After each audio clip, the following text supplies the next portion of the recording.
Hello दोस्तों and स्वागत है आपका स्लीपी क्लासेस में। Now welcome back to PSIR free lecture series which provides you basic foundational free lectures. अगर आप PSIR की फ्री तैयारी कर रहे हैं, सेल्फ प्रिपरेशन कर रहे हैं, तो उसमें थोड़ी सी गाइडेंस एंड मेंटरशिप देने के लिए, राइट। ऑब्वियसली ये लेक्चर्स जो हैं पुराने हैं, हमारे पुराने बैचेस के हैं, तो थोड़ी डेटेड है, बट जो स्टैटिक इंफॉर्मेशन है is still very relevant. Now before moving on to today's very important lecture, just to let you know कि अगर आपको कहीं भी डिफिकल्टी आ रही है या अगर आपको ऐसा लग रहा है that self preparation is not the route for you and you're looking for something which is more holistic, more comprehensive, one stop solution for PSIR, तो मैं PSIR for 2026 का बैच 2 जो है ये लॉन्च हो चुका है और आप इसके अंदर एनरोल कर सकते हैं। वेरी इंपॉर्टेंटली क्लासेस 21 अप्रैल से शुरू होंगी और ये ओरिएंटेशन लेक्चर्स होंगे जहाँ पे एक सेटिंग स्टोन जो है रखा जाएगा to understand the basics of PSIR and normal classes जो है 28 ऑनवर्ड शुरू होंगे। नाउ हमने ये पूरा प्रोग्राम इस तरीके से डिज़ाइन किया है ताकि PSIR की सारी रिक्वायरमेंट जो है वो पूरी हो सके। One of the basic problems that a lot of students encounter at multiple coachings is that कि सिलेबस पूरा नहीं किया जाता या फिर एक पेपर के ऊपर कॉन्सेंट्रेट किया जाता है without paying adequate attention to the other paper. And lastly very importantly जो डायनामिक एलिमेंट्स है PSIR के वो सफिशिएंटली पूरे नहीं किए जाते, स्पेशली मेंस के आसपास। तो ये सारी ये प्रॉब्लम्स को मद्देनजर रखते हुए हमने ये कोर्स डिजाइन किए और इसके 3 वेरिएंट्स। वेरी इंपॉर्टेंटली ये एक रिकॉर्डेड कोर्स है ताकि हम टाइमली कंप्लीशन इंश्योर कर सके विदाउट एनी इंटरप्शंस। इसी के साथ साथ जो डायनामिक पार्ट्स हैं उसको कवर कराने के लिए अपार्ट फ्रॉम जो सिलेबस, स्टैटिक सिलेबस के साथ डील करते हुए लेक्चर्स हैं, उसके अलावा हम आपको monthly current affairs for PSIR lectures भी प्रोवाइड करते हैं, राइट। सो अराउंड 10 जो है ये लेक्चर्स हर महीने आते हैं आपके लिए, जो कि डील करते हैं उस महीने के जो इंपॉर्टेंट इवेंट्स हुए हैं in a very holistic manner, right. तो हम यहाँ पे ना ही उसकी फैक्चुअल इंफॉर्मेशन बट एक स्कॉलरली एनालिसिस, उसका जो है एक स्वॉट एनालिसिस, सोल्यूशन बेस्ड अप्रोच, हर चीज़ जो है उसमें प्रोवाइड करते हैं। अगर आपको इसका डेमो भी चाहिए, we put a number of our current affairs course के ये जो लेक्चर्स हैं, जो हमारे मंथली लेक्चर्स हैं, उनके डेमोज भी जो है हमने यूट्यूब पे डाले हुए हैं, आप उनको भी देख सकते हैं, राइट। वेरी इंपॉर्टेंटली इसके अलावा we also focus on answer writing from the get go by having weekly mini test, हर पेपर के बाद हाफ लेंथ टेस्ट एंड पूरे सिलेबस कंप्लीशन के बाद full length test as well. Now in terms of the fact कि एक recorded course है तो इंटरैक्शन कैसे हो। रेगुलर इंटरैक्शन के लिए प्राइवेट टेलीग्राम ग्रुप है जहां पे आपके academic mentor as well as I am available to resolve any academic strategic doubts that might arise. इसके अलावा we also have regular live Zoom sessions जहां पे अगर आप कोई भी प्रॉब्लम्स इनकाउंटर कर रहे हैं वहां पे हम इन्हें लाइव जो है डिस्कस कर सकते हैं मेरे साथ, ठीक है। इसके अलावा आप चूज कर सकते हैं अगर आप अपने आंसर्स चेक करवाना चाहते हैं या नहीं। अगर आप मेरे अलावा किसी सिलेक्टेड UPSC ऑफिसर से भी स्ट्रेटेजिक मेंटरशिप चाहते हैं and if you reach which we hope the interview round, तो यहाँ पे free interview guidance and mock sessions भी अवेलेबल हैं। Now depending on your requirement 3 तरह के वेरिएंट्स जो इसमें अवेलेबल हैं, जिनमें से कोई एक आप चूज कर सकते हैं। ऑलरेडी बहुत ही अफोर्डेबल है बट उसके ऊपर भी इसको और ज़्यादा टेम्पटिंग बनाने के लिए हम प्रोवाइड कर रहे हैं PSIR 26 का कूपन कोड, जो कि आप यूज कर सकते हैं to avail 15% off for a limited time on this particular course for batch 2, right. साथ ही में जैसे कि मैंने बोला था, हमारी कंप्लीशन पे फोकस रहती है, इंश्योर करना चाहते हैं that end to end PSIR का सिलेबस जो है कंप्लीट हो एंड इसी के अंदर आपको भी एक पाथ पे लगने के लिए हम एक डिटेल शेड्यूल प्रोवाइड करते हैं, जो कि आपको हमारी वेबसाइट पे मिल जाएगा फॉर बैच 2, जहां पे day wise and lecture wise आपको पता होगा कि कौन से दिन हम कौन सा पार्ट ऑफ द सिलेबस जो है कवर कर रहे हैं, so that you aren't lagging behind in any way possible, ठीक है। तो पूरा डिटेल शेड्यूल होगा, यहाँ पे आप देख सकते हैं वीकली टेस्ट भी हैं एंड साथ ही साथ में हर महीने आपको वो करंट अफेयर्स के इसके अलावा ओवर एंड अबव दिस आपको वो मंथली लेक्चर्स भी मिलेंगे सारी अपडेट्स को कवर करते हुए, जो कि जब तक आप मेंस लिखते हैं, मेंस 2026 तक के आपको जो है ये पूरे करंट अफेयर्स प्रोवाइड किए जाएंगे। सो इवन इफ से आपका बैच अभी शुरू हो रहा है तो 5 महीने के अंदर आपका सिलेबस रैप अप हो जाएगा, बट आपने मेंस तो अगले साल लिखने हैं, right. So what about the dynamic current affairs which happen then, तो ताकि आप वहां पे भी बिल्कुल लैग बिहाइंड ना करें, आपका कोर्स जब मर्जी खत्म हो, आपको जो ये डायनामिक लेक्चर्स हैं वो मेंस 2026 तक जो है ये मिलेंगे।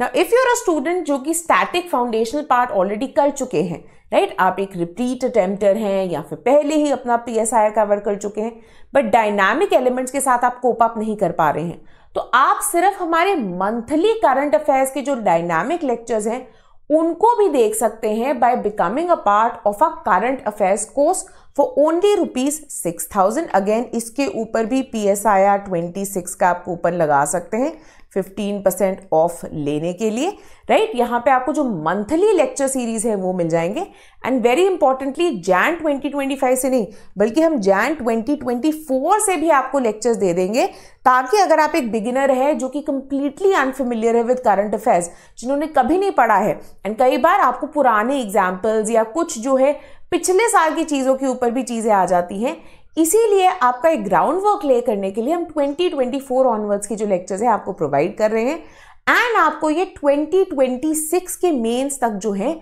दिए जाएंगे, right. So complete understanding of how do you approach these current affairs, right, कौन कौन से स्कॉलर्स को आप कोट कर सकते हैं, क्या क्या डिफरेंट पर्सपेक्टिव्स एंड पॉइंट्स आप ला सकते हैं, नए नए टर्म्स जो PSIR के होते हैं उनके ऊपर भी लेक्चर्स जो है इसके अंदर इंक्लूड किए गए हैं।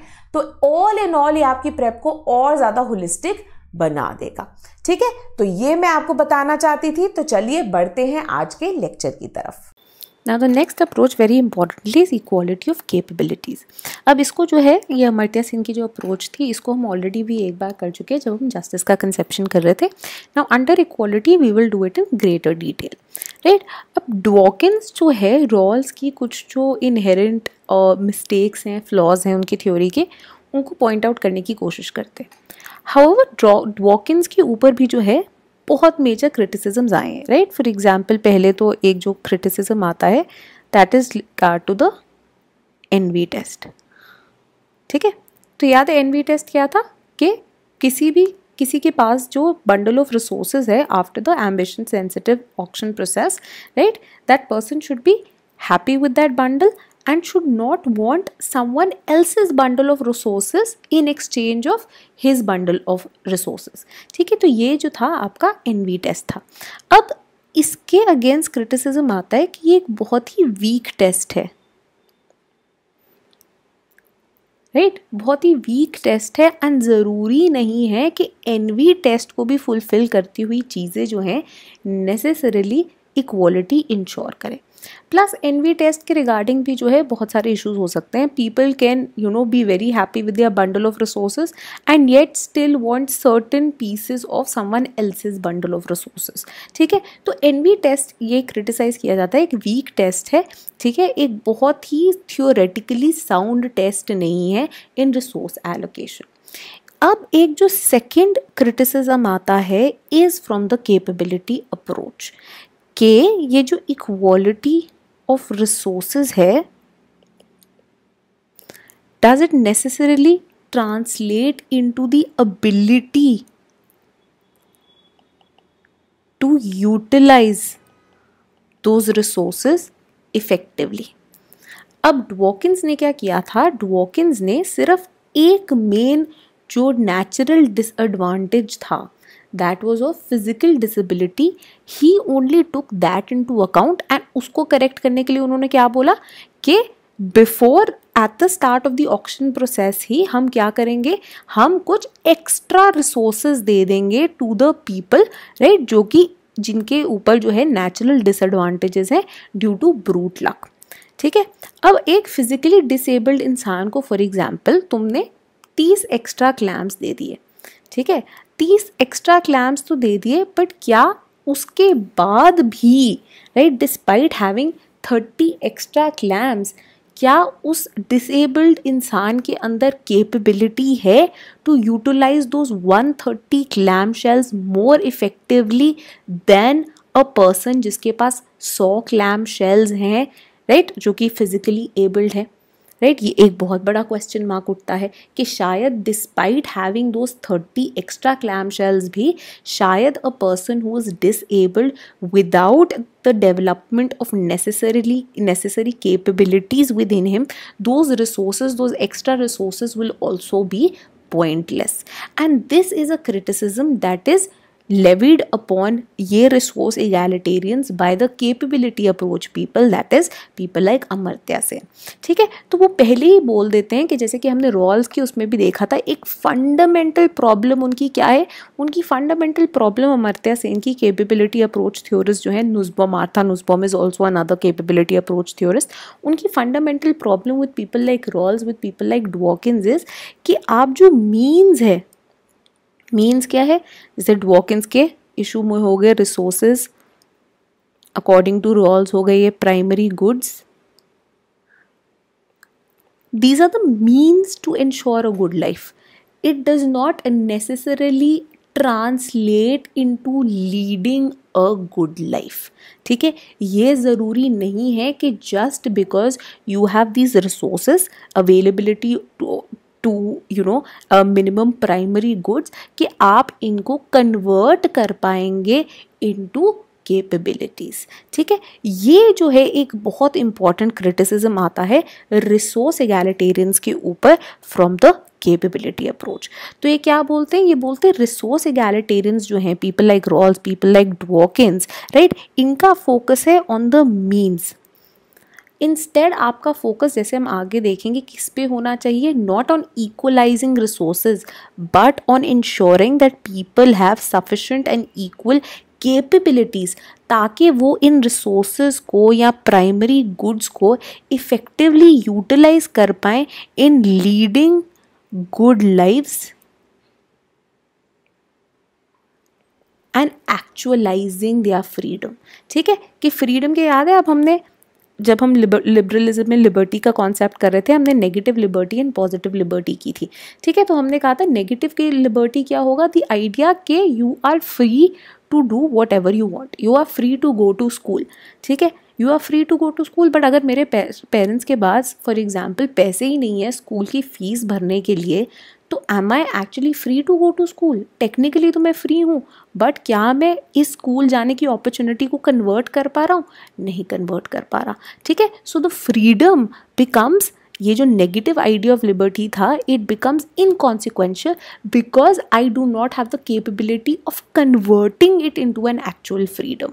ठीक है, तो ये जो एक्चुअल फ्रीडम का कॉन्सेप्ट है of actually being able to pursue what you want to pursue, of having the capacity to become what you want to become, this is what Amartya Sen really wants to focus on. ठीक है, तो यही उनका criticism है कि Rawls and डवॉकिंस का जो emphasis है on resources, on primary goods, that is not sufficient in people being able to lead a good life or actualizing their freedom. Amartya Sen on the other hand किस चीज़ पे फोकस करता है, वो दो चीज़ें बुलाता है, एक है बीइंग एंड डूइंग। ठीक है, on what people are able to be and what people are able to do. Being and doing का क्या मतलब है, बीइंग एंड डूइंग ना वो फंक्शंस या फंक्शनैलिटी से रिलेट करते हैं। वो बोलते हैं कोई भी फंक्शन या functionality is related to two things, that is being and doing. ठीक है, तो ये पहले समझ लेते हैं बीइंग एंड डूइंग क्या है। बीइंग इज, फॉर एग्जाम्पल, एक ह्यूमन बीइंग क्या हो सकता है, a human being can be well nourished or a human being can be impoverished, right? A human being can be literate or he can also be illiterate. ठीक है, तो ये क्या होगी, बीइंग इज बेसिकली आपकी इंटरनली जो आप एक ह्यूमन बीइंग हो सकता है। ठीक है, कि आपके पास दो ऑप्शंस है कि कोई ह्यूमन बीइंग जो है अगर उसको अच्छा खाना मिला है, जीवन में न्यूट्रिशियस फूड मिला है, then person will be very well nourished, right, very well nutritions, pandemic के टाइम पे able to combat COVID-19 much better. On the other hand people who are impoverished, people who do not have nutritious food, they will be what, obviously nutrient deficient. Then people can be literate, right, पढ़ना लिखना उनको आ सकता है, or they can also be illiterate. On the other hand, doing क्या होता है? Doing is related to performance of certain functions, right? For example, reading is a function, is also a type of function. Voting, ठीक है, eating, right, ये क्या है? ये सब डूइंग्स है जो आप करते हैं, एंड ये क्या है? ये सब आप जो होते हैं। तो ये फंक्शनैलिटी की वो बोलते हैं, ये दो हिस्से हैं, दो सेगमेंट्स है, what the humans are able to be and what the humans are able to do. ठीक है, एंड यही वो बोलते हैं कि फोकस किस पे होना चाहिए? फोकस होना चाहिए इसी फंक्शनैलिटी पे, on the capacity of people to be and the capacity of people to do. ठीक है, वो बोलते हैं इस पे फोकस होना चाहिए रादर देन अज्यूमिंग कि उनके पास कितने रिसोर्सेज एलोकेट हो रहे हैं। अब यहाँ पे ना एक बहुत अच्छा एग्जाम्पल देते हैं अमर्त्य सेन, राइट, अगर आप वो एग्जाम्पल पढ़ लेंगे ना आपको ये चीज़ें समझ में आ जाती हैं। ठीक है, अब उन्होंने बोल दिया कि वेलबींग किससे रिलेटेड है? फंक्शन से रिलेटेड है। फंक्शन क्या है? बीइंग एंड डूइंग है। ठीक है, अब हमने ये भी समझ लिया था बीइंग क्या होता है। बीइंग हो गया being impoverished, being powerished, being literate, being illiterate. ठीक है, एंड फंक्शन क्या हो गया? Reading, voting, eating, so on so forth. ठीक है, अब फॉर एग्जाम्पल अमर्त्य सेन बोलते हैं कि reading is usually seen as a बहुत अच्छा फंक्शन, कि अगर आपने एक वैल्यूबल लाइफ जीनी है, अगर आपने एक अच्छी लाइफ जीनी है, तो रीडिंग एक बहुत ही अच्छा फंक्शन माना जाता है। या your spheres are broad and you get to know about more things, you become more qualified and so on so forth. ठीक है, तो बोलते हैं लेकिन इसका ये मतलब नहीं कि सोशल पॉलिसी जो है सिर्फ इस डूइंग ऑफ अ फंक्शन से जो है ऑब्सेस्ड हो। ठीक है, सोशल पॉलिसी का क्या काम होना चाहिए according to Amartya Sen? Capability पे फोकस होना चाहिए, विच इज़ योर बीइंग वाला एस्पेक्ट। ठीक है, बीइंग वाला एस्पेक्ट क्या होगा? अब फॉर एग्जाम्पल, अब आप एग्जाम्पल लीजिए। ठीक है, दैट रीडिंग हमने बोला is a valuable function. Resource approach क्या बोलेगी? जो डॉकिंस और रॉल्स की अप्रोच है, ये बोलेंगे हम फ्री बुक्स बांटेंगे, वी विल ओपन लाइब्रेरीज। ठीक है, फ्री लाइब्रेरीज। ठीक है, अब ये इन्होंने बोल दिया that we will give free books, we will open libraries. Amartya Sen बोलते हैं ऐसी सोशल पॉलिसी जो कि रिसोर्स डिपेंडेंट है, प्राइमरी गुड डिपेंडेंट है, जो कि रॉल्स एंड डॉकिंस एडवोकेट करते हैं, जिसके बेसिस पे because reading is a good thing, good function, right, free books and free libraries are allocated, it will not be good enough. Why? Because you not need to focus on capability. Capability क्या है? Literacy is a capability. तो आप imagine करो that in an illiterate society, जहाँ पे बच्चों को ABC भी नहीं आती, आप फ्री बुक्स एंड लाइब्रेरीज खोल दो, will they be able to make use of these resources to fulfill this function of reading? नहीं, वो नहीं कर पाएंगे। भैया पढ़ना ही नहीं आता तो किताब पढ़ेंगे कैसे?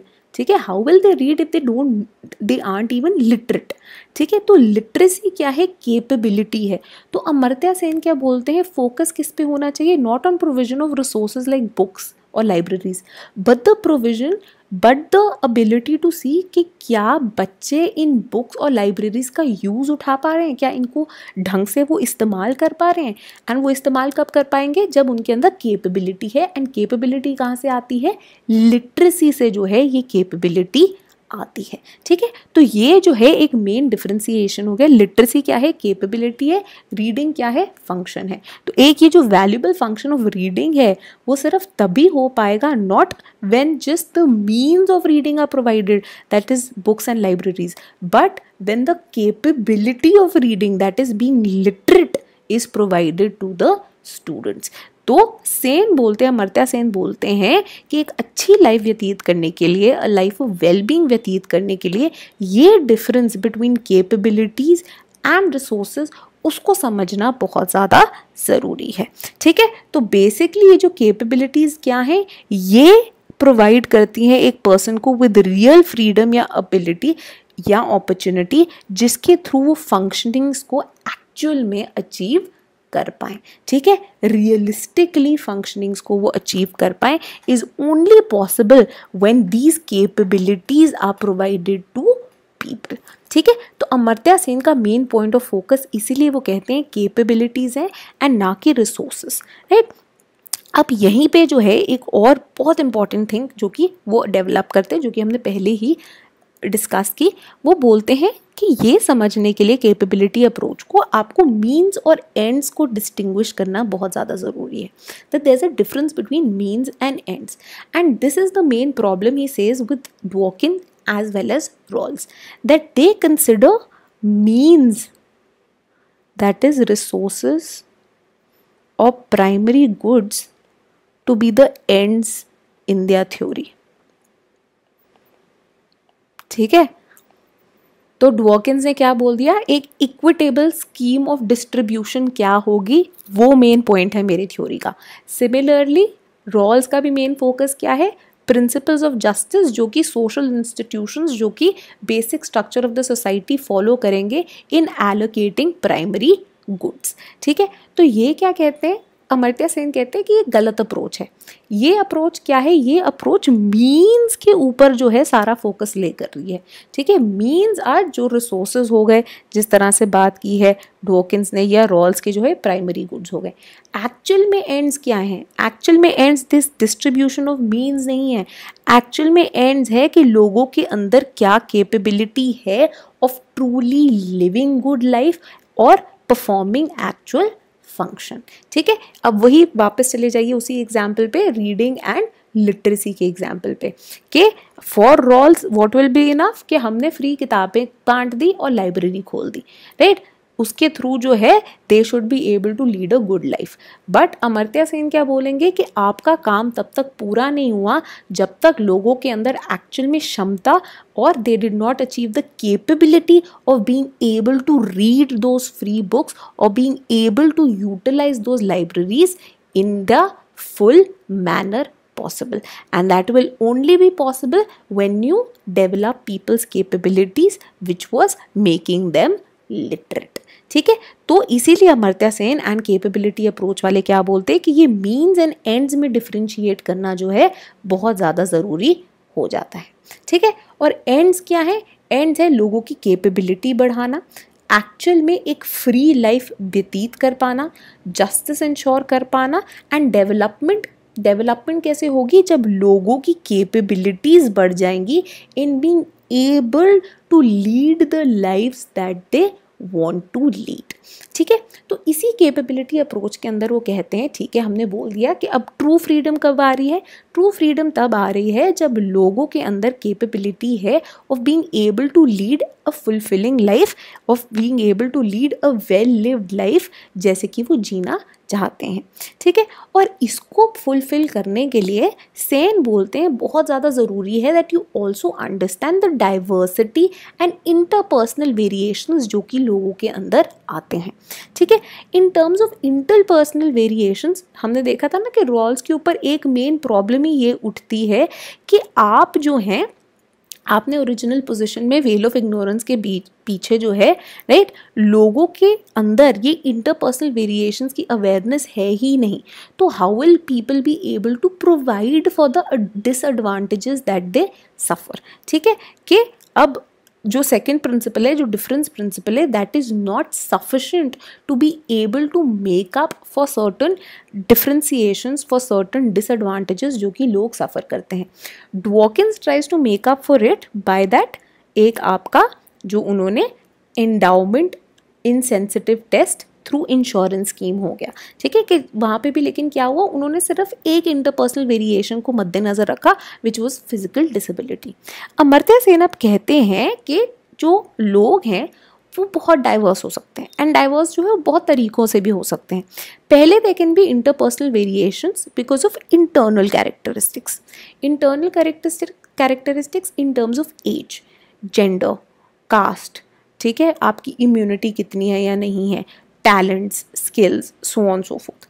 Plus importantly interpersonal variations can also be a making of external circumstances, ठीक है, कि were you born to rich parents or not, the kind of social backgrounds that you come from. So for example, if you come from an upper class background, ठीक है, chances are you will be better able to use your resources, right? Environmental predicaments क्या हो गए in terms of किस environment में आप born हुए, right? Were you born in for example, now a person who was born in Somalia will not have similar abilities and capabilities to live a good life than say a person who was maybe born in Scandinavian countries or Canada or USA, ठीक है। तो आपका जो environment है, larger broader environment है, वो भी आपकी capability पे जो है बहुत असर डालता है, ठीक है। तो अमर्त्य सेन का यही कहना है कि हमारी capabilities in internal characteristics and external characteristics पे बहुत ज़्यादा डिपेंडेंट होती है। और यही आइडिया जो है कैपेबिलिटी अप्रोच में आगे रखा जाता है कि पॉवर्टी जो है, when we understand the idea of poverty, it is not merely limited to absence of resources, rather you need to focus on what, presence of deprivations, जो कि किसके कारण आती है, because of lack of capacity to actualise freedom. अब इसको भी समझने के लिए let's take up an example, ठीक है। अब इमेजिन कीजिए that I am an unemployed person, right? There's a person जो कि unemployed है और उनको एक जॉब मिल जाती है, ठीक है, उनको एक जॉब मिल जाती है, बट जॉब के अंदर क्या है, जॉब थोड़ी दूर है आपके घर से, राइट, एंड बहुत लॉन्ग वर्किंग आवर्स है, right, and you also happen to have children, ठीक है।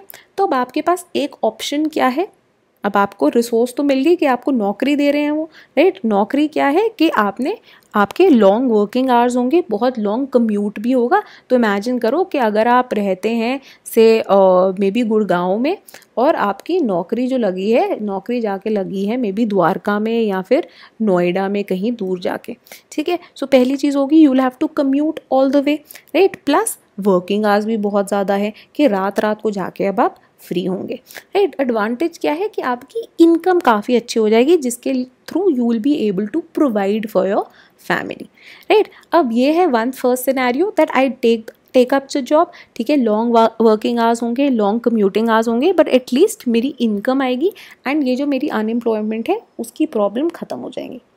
सेकेंड अब ऑप्शन है कि अब मेरे बच्चे हैं, now if I am commuting and working long hours, that means I won't be able to adequately take care of my children or pay sufficient attention to them or be able to spend time with them, ठीक है। ये सारा अब ये भी जो है एक point that has to be kept in mind, ठीक है। अब आपको समझ में आ गया, अब ये 2 पॉइंट्स है with regard to the job which is available, right. Now the point which you have to consider is the capability of taking up that job, ठीक है। हमने बोल दिया ये 2 सिनेरियोज हैं, एक कि मैं जॉब ज्वाइन कर लूँ, इनकम मेरे को अच्छी आएगी, बट लॉन्ग वर्किंग आवर्स है, कम्यूटिंग का इशू है। Second, you also have to take into consideration the fact that you won't be able to spend as much time with your children, right. अब अमर्त्य सेन बोलते हैं क्या the opportunity, क्या the capability of making use of this option available, equally available होगा हर किसी को। Now imagine कीजिए कि एक हस्बैंड है और एक वाइफ है, ठीक है, और दोनों के सामने यही सेम अपॉर्चुनिटी जो है आगे रखी जाती है। Chances are in a patriarchal society the husband will be able to make use of that opportunity rather than the wife, right. अब क्या हुआ, ऑप्शन तो वो अवेलेबल था, रिसोर्स तो वो अवेलेबल है, बोल दिया उनको कि आपको नौकरी मिल रही है बट लॉन्ग वर्किंग आवर्स हैं, कम्यूटिंग आपको जो है टाइम लेगी, राइट, आप जाके वो कर लो। बट क्या हुआ, बिकॉज आप एक पेट्रियार्कल सोसाइटी में रहते हैं तो प्रॉब्लम क्या हुई, इश्यू क्या हुई, that a wife is expected to spend more time with the children, pay more attention to the children, right, take care of their needs rather than join a job, ठीक है। तो the capability of the wife to actualize her freedom and join that employment opportunity, right, वो convert नहीं हो पाए. क्यों? Because we live in a patriarchal society. यही अगर मैं हस्बैंड होती तो मुझे कोई प्रॉब्लम नहीं थी, ठीक है. तो वो बोलते थे कोई नहीं, आप काम पे जाओ, ना पे करो अटेंशन बच्चों को, कोई नहीं. एक हस्बैंड का तो रोल ही क्या होता है, that you have to provide for the family in terms of income requirement, ठीक है. बच्चों की देखभाल के लिए बीवी है, राइट. यही अगर वाइसा वर्सा हो जाए कि बीवी बोले I want to join that job, right, and you take care of the family, right, that won't happen. Why? Because we live in a patriarchal setup. तो अब ये जो एक्सटर्नल सर्कमस्टेंस था, right, of patriarchal society combined with internal characteristic of gender which is that you are a female, उसके कारण क्या हुआ, limit हो गई आपकी capability to join a job. And this is exactly what Amartya Sen is trying to make you understand कि आपने focus सिर्फ रिसोर्स पे नहीं करना, आपने फोकस क्या करना है, on the capability of being able to convert that resource and lead a meaningful life, ठीक है. तो ये कैपेबिलिटी जो है often gets marred, often gets limited due to presence of deprivations, ठीक है. अब हमने देख ली किस तरह की deprivations जो है exist कर सकती हैं, राइट. तो पॉवर्टी जो है, इसलिए वो कहते हैं सिर्फ एब्सेंस ऑफ रिसोर्सेज में समझने की ज़रूरत नहीं है, ब्रॉडर डेप्रिविएशंस में भी समझने की ज़रूरत है. एक और एग्जांपल ले लीजिए. अब हमें समझ में आ गया पेट्रियार्कल सोसाइटी के अंदर women often suffer from lack of capabilities to be able to make proper use of resources, ठीक है. कि बीवी जो है वेल एजुकेटेड है, वेल क्वालिफाइड है, capable of getting that job है, बट वो उस अपॉर्चुनिटी को कन्वर्ट नहीं कर पा रही, उस रिसोर्स को जो है कन्वर्ट नहीं कर पा रही, of being well qualified, being well educated, उसको कन्वर्ट नहीं कर पा रही because of this lack of capability in a patriarchal society, ठीक है. अब इसमें भी फॉर एग्जाम्पल सेन बोलेंगे within women also you can have varying idea of deprivations. For example, a Dalit woman will be more deprived than an upper caste, upper class woman, ठीक है. The kind of deprivations that a Dalit woman has to face will be more and will cripple her capability to convert resources for a life well lived more than they will impact an upper caste, upper class woman, ठीक है. तो अमर्त्य सेन बोलते हैं इसीलिए ये varying तरह के जो डाइवर्स इंटरपर्सनल कंपैरिजन्स हैं, इनको समझना बहुत ज़रूरी हो गया. तो फॉर एग्जांपल पहला एक इंटरपर्सनल कैरेक्टरिस्टिक जेंडर आ गया, ठीक है. दूसरा क्या आ गया, कास्ट आ गया. तीसरा क्या आ गया, क्लास आ गया, ठीक है. तो ये जितने ज़्यादा वेरी करते रहेंगे उतनी ज़्यादा डेप्रिविएशंस की प्रेजेंस जो है, जो कि आपकी कैपेबिलिटी को हैम्पर करती हैं, वो और भी ज़्यादा बढ़ती जाएंगी, ठीक है.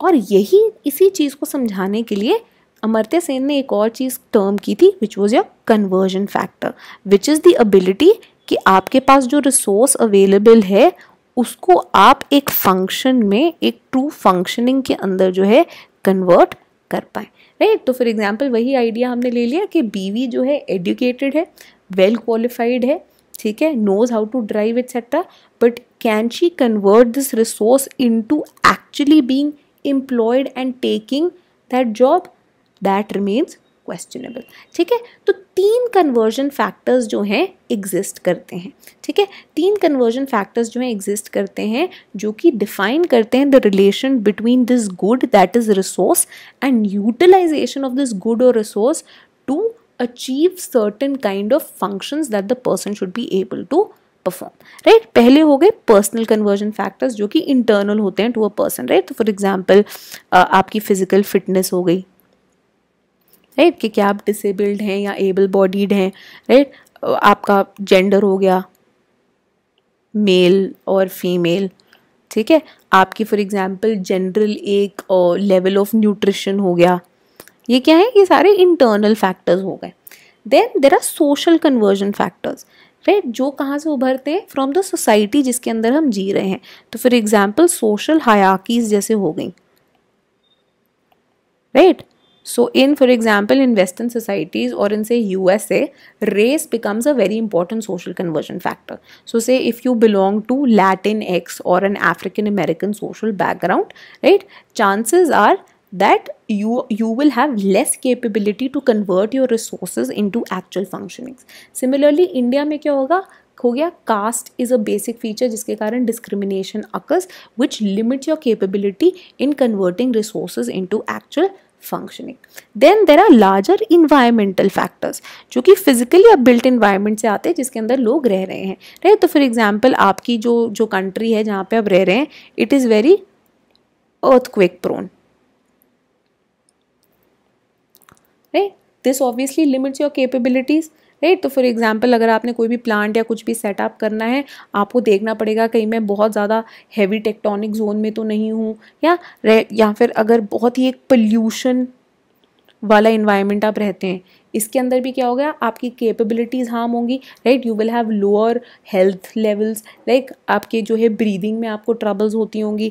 तो से to be able to perform that work equally well, जो कि may be people who are living in very clean environments like Scandinavian countries etcetera, right, उनके कंपैरिजन में आपकी कैपेबिलिटी जो है कम होगी. ठीक है. तो ये 3 कन्वर्जन फैक्टर्स जो हैं अमर्त्य सेन बोलते हैं इम्पैक्ट करते हैं लोगों की कैपेबिलिटी को. ठीक है. और इसीलिए वो कहते हैं that focus on these capabilities is much more important rather than merely looking at resources. And यही आइडिया ऑफ कैपेबिलिटी अप्रोच जो है महबूब उल हक ने और अमर्त्य सेन ने अपनाया when they started with the idea of human development index. जैसे ह्यूमन डेवलपमेंट इंडेक्स में भी जो है इनहेरेंट फ्लॉज हो सकते हैं, but importantly it is more inclusive and more diverse in understanding what growth and development means rather than just an index जो कि इकोनॉमिक ग्रोथ या जीएनपी पे फोकस करता था. ठीक है. तो अब आप क्या देख रहे हैं, you are also taking into consideration factors like longevity, कि आप कितनी लंबी लाइफ जो है व्यतीत कर पाते हैं. Education factors, right, it takes that also into consideration. Then importantly उसके अलावा also per capita income.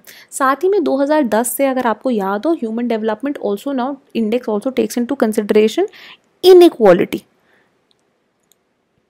Right. तो ह्यूमन डेवलपमेंट को वो एडजस्ट करते हैं as per the inequalities that exist in the society. ठीक है. कि कितनी लेवल ऑफ इनइक्वालिटी एग्जिस्ट करती है सोसाइटी में, वो उसके साथ एडजस्ट करने की कोशिश करते हैं, एक्चुअली अंडरस्टैंडिंग कि कितना level of human development realise हो रहा है. तो इसको जो है वो inequality adjusted human development index बोलते हैं, राइट. तो वहाँ पे बोलते हैं कि अगर तो परफेक्टली इक्वल सोसाइटी है तो वहाँ पे क्या होगा, जो HDIF for the entire society that will be equal to जो आपका inequality adjusted human development index है. हाउएवर जितना ज़्यादा डिफरेंस इन दोनों के बीच में, उतनी ज़्यादा अनइक्वल है जो सोसाइटी है. ठीक है. Unequal in being able to use and unequal in having उतनी हेल्थ फैसिलिटीज़, उतनी एजुकेशन फैसिलिटीज़, उतनी इनकम लेवल्स. ठीक है. तो इसीलिए ये इनइक्वालिटी एडजस्टेड HDI जो है और ज़्यादा ब्रॉडन कर देता है the concept of human development को, right. So you can now even see कि कैपेबिलिटी अप्रोच प्रैक्टिकलिटी में कहाँ पे अप्लाई की गई है. ठीक है. तो even though this approach has obviously tried to tackle the flaws जो कि बाकी रिसोर्स अप्रोच के अंदर हैं. However this does not mean that this is also free from criticism. पहला मेन क्रिटिसिज्म जो कि इनके अगेंस्ट आता है, जो कि रॉल्स एंड बाकी रिसोर्स थ्योरीज जो हैं बोलते हैं, ये कहते हैं कि फॉर एग्जांपल कैपेबिलिटी अप्रोच ने क्या बोला था, रॉल्स को बोला था कि ये जो है सिर्फ लिबरल वेलफेयर सोसाइटी पे जो है अप्लाई कर सकते हैं. And this was something that Rawls ने, आपको याद होगा, अपने सेकंड वर्क पॉलिटिकल लिबरलिज्म में खुद भी एक्सेप्ट कर लिया था कि हाँ जी, मेरी ये जो थ्योरी है is not a comprehensive theory, it is a conception of justice which is applicable only in Western societies which are liberal democratic societies. On the other hand, now Rawls and other resource theorists जो हैं criticize करते हैं capability approach को कि आप अपने आप को एक comprehensive moral view, एक comprehensive theory की तरह promote कर रहे हो, and that is also not correct. ठीक है. that same ही वो आ गया that there will be varying kinds of equality, varying understandings of equality, and you can't claim that your approach is the only comprehensive approach and बाकी सारी गलत है. Another criticism which is levelled against the capability approach, जो कि Dawkins etcetera द्वारा किया जाता है, वो बोलते हैं कि कैपेबिलिटी को आप मेजर कैसे करोगे, कितना एब्स्ट्रैक्ट टर्म है ये, कितना ही सब्जेक्टिव टर्म है ये, right. So it is very hard to measure कि लोगों के अंदर कितनी कैपेबिलिटी है या कितनी ज़्यादा उनके अंदर कैपेसिटी है to be able to convert resources into functionings. तो बोलते हैं कि ये data wise practicality wise possible ही नहीं है। तो as a practical working theory of justice, capability approach is something which is just a utopia, it's not a realistic utopia, it can not be applied. ठीक है, तो ये जो है मेन क्रिटिसिज्म्स आते हैं अगेंस्ट द कैपेबिलिटी अप्रोच।